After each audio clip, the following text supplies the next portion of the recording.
चुनावी ढोल के अगले अंक में आप सभी का स्वागत है। आपने सुना ही होगा, पिछले अंक में मैंने आपको बतलाया था केजरीवाल जी ने, जी हाँ, यानी अरविंद केजरीवाल जी ने दुनिया के सबसे ईमानदार कहे जाने वाले मुख्यमंत्री जी ने 100 करोड़ का शराब घोटाला किया और उनके कदम धीरे धीरे तिहाड़ जेल की ओर बढ़ रहे हैं। और उन्होंने इतना महान कार्य किया है कि भारत की मीडिया को तो छोड़ो, फॉरेन मीडिया भी उनकी तारीफें कस रहा है। फॉरेन मीडिया में भी इसकी चर्चा चल रही है कि एक ईमानदार मुख्यमंत्री को भारत की सत्तासीन पार्टी ने जेल के अंदर ठूंस दिया। अरे भाई, इतना महान कार्य किए हैं केजरीवाल महोदय। 100 करोड़ का घोटाला किए हैं। 100 करोड़ का घोटाला खुद के परिवार के लिए नहीं किए, खुद की पार्टी के लिए किए। अरे, खुद की पार्टी के लिए चंदा का जुगाड़ करना गुनाह है क्या? भाई, चुनाव लड़ने में इतने सारे पैसे खर्च होते हैं और केजरीवाल जी ने यदि 30-35 करोड़ रुपया गोवा चुनाव लड़ने में खत्म कर दिया और बचे हुए पैसे दिल्ली लोकसभा चुनाव, पंजाब विधानसभा चुनाव और दिल्ली विधानसभा का अगला चुनाव लड़ने के लिए यदि जमा करके उन्होंने रख ही लिया, तो भाई ऐसा कौन सा गुनाह हो गया? कांग्रेस भी आती थी तो घोटाले पे घोटाले किया करती थी। भारतीय जनता पार्टी है तो वह भी चुनावी बॉन्ड के रूप में कंपनियों से चंदा लेती ही है अरबों रुपए। तो केजरीवाल जी ने ले लिया तो कौन सा गुनाह कर दिया? केजरीवाल जी ने तो कोई गुनाह नहीं किया और इनके इस महान कार्य की चर्चा फॉरेन मीडिया में भी हो रही है कि केजरीवाल जी को नरेंद्र मोदी की सरकार परेशान कर रही है। अब सोचो, यह बंदा कितना ईमानदार है। घोटाले भी किया और जेल जाते हुए कह भी रहा है सभी को कि हाँ, मैंने घोटाला किया, लेकिन खुद के लिए 1 रुपया भी नहीं रखा, सारा खुद की पार्टी को दे दिया। उसके लिए हमने संजय सिंह, मनीष सिसोदिया को नियुक्त कर दिया। ये वही मनीष सिसोदिया हैं जो दिल्ली के शिक्षा मंत्री हुआ करते थे और उन्हें इंडिया का सबसे हैंडसम गाय कहा जाता था। वे मनीष सिसोदिया भी जेल में सड़ रहे हैं और उनका हैंडसम होना केजरीवाल को शायद अखर रहा था।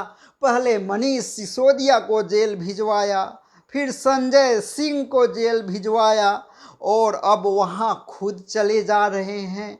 ऐसा लग रहा है जैसे इनकी सब कुछ पहले से प्लानिंग है। अब लगता है लालू जी ने जैसे अपनी पत्नी राबड़ी देवी को बिहार का चीफ मिनिस्टर बना दिया था जेल जाते जाते, केजरीवाल जी को देखते हुए ऐसा लग रहा है कि बहुत जल्द ही वे खुद की धर्म पत्नी सुनीता अग्रवाल को दिल्ली की मुख्यमंत्री बना दें। यदि उन्हें मुख्यमंत्री ना बनाए तो आतिशी मार लेना मुख्यमंत्री बनने के लिए तैयार बैठी हैं। यदि उन्हें नहीं बना पाए, अरे तो उधर गोपाल राय बैठा है, यदि उन्हें भी ना बना पाए तो दिल्ली महिला आयोग की अध्यक्ष स्वाति मालीवाल बैठी है, किसी को भी बना दें। अब भाई, खुद के घर से किसी को चीफ मिनिस्टर ना बनाएं, बाहर वाले को बना दें तो दिक्कत ये है कि कल को वो पूरी की पूरी पार्टी हथिया ले और केजरीवाल को ही आउट कर दे। साला यहाँ पर भी डर।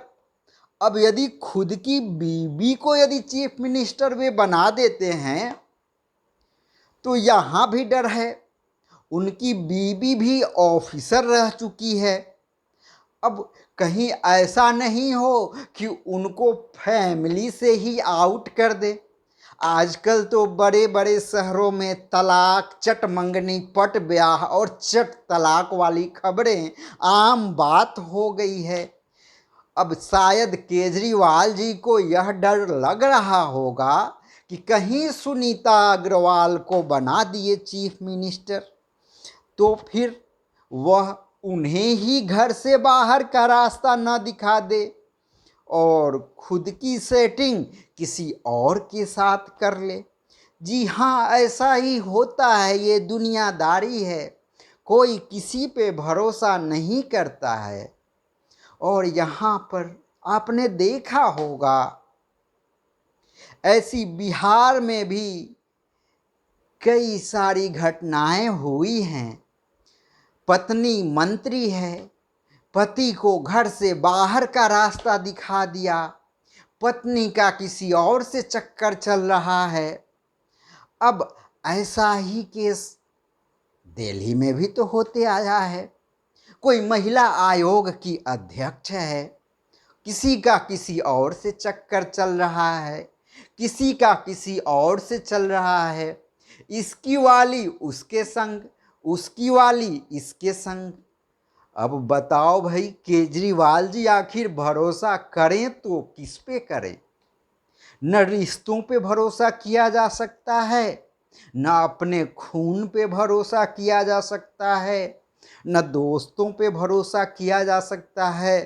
तो अब गाइज एंड गर्ल्स आप ही बताओ, ये केजरीवाल जी आखिर भरोसा करें भी तो किस पे करें? अब इन्हें जेल से सरकार चलानी पड़ रही है। अब घोटाला तो किए, पार्टी के लिए भुगत रहे हैं खुद। हम तो कहते हैं जितने आम आदमी पार्टी के मेंबर्स हैं सबको जेल के अंदर ठूस दो, क्योंकि इन्होंने घोटाला पर्सनल यूज के लिए तो किया नहीं, आम आदमी पार्टी के चुनाव लड़ने के लिए चंदा का इंतजाम ही तो किया। सारे आम आदमी पार्टी वाले को ठूस दो जेल में। और उसके बाद जब ये ईमानदार लोग अंदर चले जाएंगे तो मेरे जैसे बेईमान लोग नेताओं का सिलेक्शन करेंगे। और आपने ये तो सुना ही होगा, अंधेर नगरी चौपट राजा। तो फिर अंधेर नगरी का हम भी राजा बन सकते हैं ना गाइस? आप हमें वोट दोगे ना? तो गाइस, नेक्स्ट इलेक्शन में हमारी बारी है, वोट हमारी को ही पड़ना चाहिए, समझे गाइस? तो मिलते हैं कल, तब तक के लिए अलविदा। अपना ख्याल रखिए, घर वालों का भी ख्याल रखिए, खुद की बीवी बच्चों का भी ख्याल रखिए, पर पड़ोसन का ज़्यादा ख्याल मत रखिए, नहीं तो आपकी भी हाल उनके जैसे ही होगी। आप समझ रहे हैं ना गाइस, मैं किन के बारे में बात कर रहा हूँ? खैर, कुछ डाउट्स हो तो कमेंट बॉक्स में कमेंट करके आप बतला सकते हैं, और नेक्स्ट वीडियो में कल हम आपके इस डाउट्स को फिर से दूर करेंगे।